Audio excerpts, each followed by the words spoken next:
गजब भ गेले। आई 1000 रुपया कनिया से लिए राशन के सामान खरीदे ला, आ बदला में की आनलिए पता है? आया ई जूता 1000 के ई पतला छोटा जूता। फिर 1000 रुपया के जुगाड़ तो हमरे करे पड़ते, लेकिन जुगाड़ तो हेबे करते। लेकिन आ सब चिंता नहीं करू, हमरा पर विश्वास राखू, सबटा जुगाड़ हेते। आखिर हमहू मिडिल पास छियै। अच्छा मुखिया जी आवे छथिन। जय चरण पादुका जी, जय चरण पादुका जी, तोरे कृपा से सब किछ, तोरे कृपा से सब किछ। जय चरण पादुका जी, जय चरण पादुका जी। हे चरण पादुका महाराज, अहाँ के कृपा से हमरा महिष के जे 1 लीटर दूध होय छले आज 10 लीटर में बदल गए। ए द्वारे हमरा तरफ से 10 रुपया लिया और हमरा ऊपर कृपा बने नहीं रहा। अहाँ के कृपा से आज हम गांव के सबसे धनिक व्यक्ति बन गेलू हन। ए रो मनसुखा, तू कहिया के गांव के सबसे नमहर रही रो? आ ई जूता के की करे छी? हां जूता नहीं कहियो, चरण पादुका महाराज। इनके कृपा से हमरा महिष का 1 लीटर दूध जो होय छले आज 10 लीटर होय छै। एहि द्वारे धन चरण पादुका महाराज का हमरा ऊपर कृपा बनेने राखू।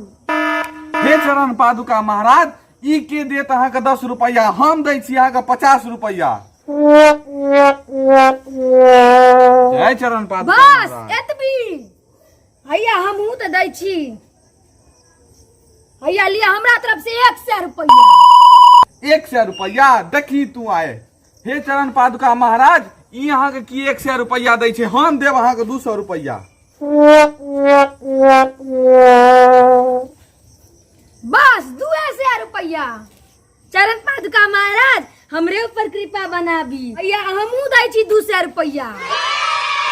नहीं चरण पादुका महाराज, ई अहाँ के की चढ़ात, हम अहाँ के चढ़बै छी, लिया 5 से 1 रुपया। एतबी आओ, एते तो हमहू चढ़ा देबै। चरण पादुका महाराज हमरे ऊपर कृपा बनाब। हैया लिया हमरो तरफ से 500 रुपया। तू की करी रे मनसुखा, तू कहिया के गांव का अमीर देखी है। हे चरण पादुका महाराज, हमरे पर अहाँ कृपा बरसेने रखबे। आ देखियो अब हम 1001 रुपया चढ़ेलो। आब हम नहीं गेलू अहाँ का जे अही छी आई गांव के सबसे बड़का धनिक। हे चरण पादुका महाराज, हमरा ऊपर कृपा बनेने राख और हमर मुखिया जी के ऊपर कृपा बनेने राख। आब हम इस ज्यादा चरण पादुका महाराज हम नहीं द सकै छी, एहि द्वारे आब हम घर से जोगाड़ क के आनै छी। ठीक छै चरण पादुका महाराज, जय हो।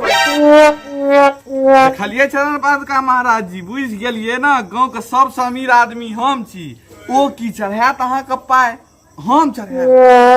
चुपचाप हम अहाँ के 2000 रुपया चढ़बै छी, आ हमरा पर कृपा बरसेने रहियो।